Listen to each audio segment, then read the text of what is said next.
Miraculous Tales of Ladybug and Cat Noir is probably one of the most popular shows of our generation that I somehow don't hear a lot about, but yet I see it everywhere. And for good reason too.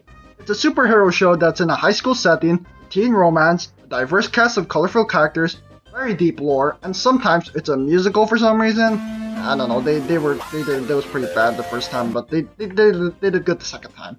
But despite all these aspects being what made the franchise so popular to begin with, they end up creating a problem that I have with the show currently. So let me explain what I mean when I say that Miraculous Tales of Ladybug and Cat Noir is doing way too much. So the Miracle Box at first doesn't really seem like a big problem.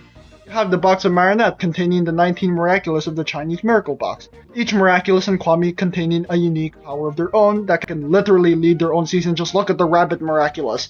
I would be completely fine with this if there was no other Miraculous box with their own unique Miraculous and Kwame's being introduced, like the Native American Miracle Box, or the now present Brazil Miracle Box. And now, I know this was already said all the way back in the earlier seasons that there were other Miracle Boxes in the Master Fu flashback. You didn't have to show it when the show was still going on and save it for the spin-offs. If they actually touched upon the other Miracle Boxes and intertwined it to the actual plot, I would be fine with it, but they didn't.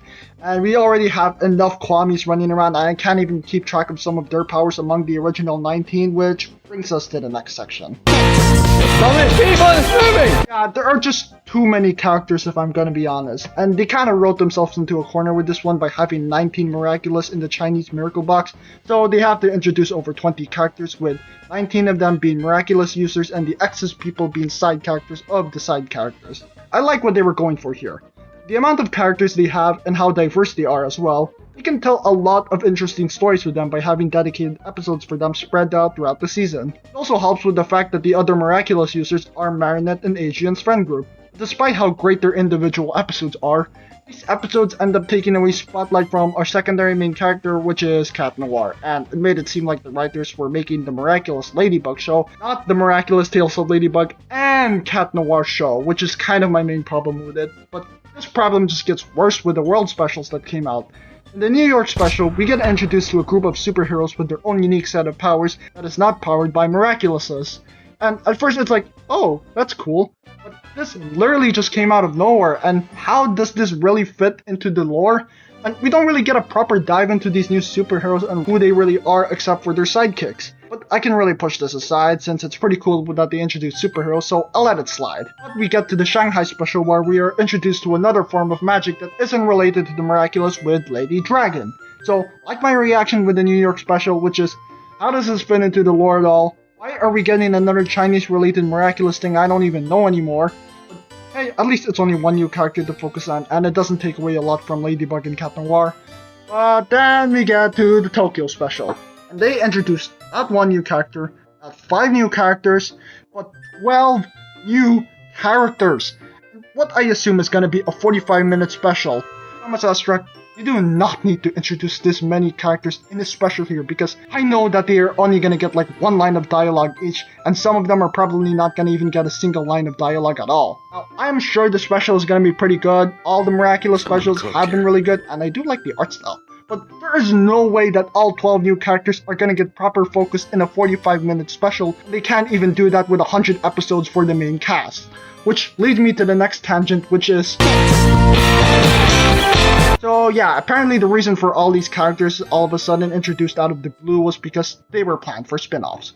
There is a Lady Dragon spin-off that is currently in the works, and I can't be mad at that because I think that's actually a good idea since we still don't know much about her powers, and having a show of her own can be good. Miraculous Tokyo Special also acts as a pilot for the Stellar Force spin-off show that will be made if the special is received well, which I feel is also sorely needed because you really need a long-running show if you want to balance the amount of characters that they are introducing.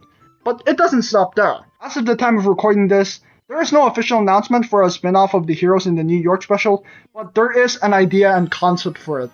They are also planning to make more spin-off shows for characters that will be introduced in specials that are not even out yet, like Lady Tiger and Lady Lion. 2 characters having planned spin-offs after their debut in their own Miraculous World special.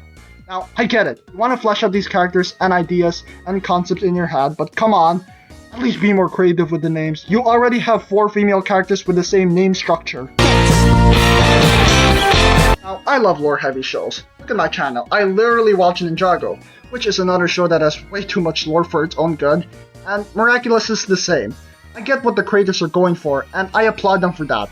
The lore of the Miracle Boxes and the Miraculouses are really cool, and I wish that was the main thing they focused on throughout the whole show. But I'm starting to feel like the creators kinda lost the plot a little when it came to that.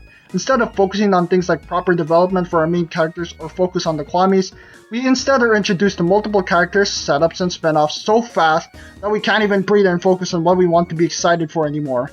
I don't mind Miraculous being as lore heavy as it is. The way they decided to do lore drops was just not the best way to do it.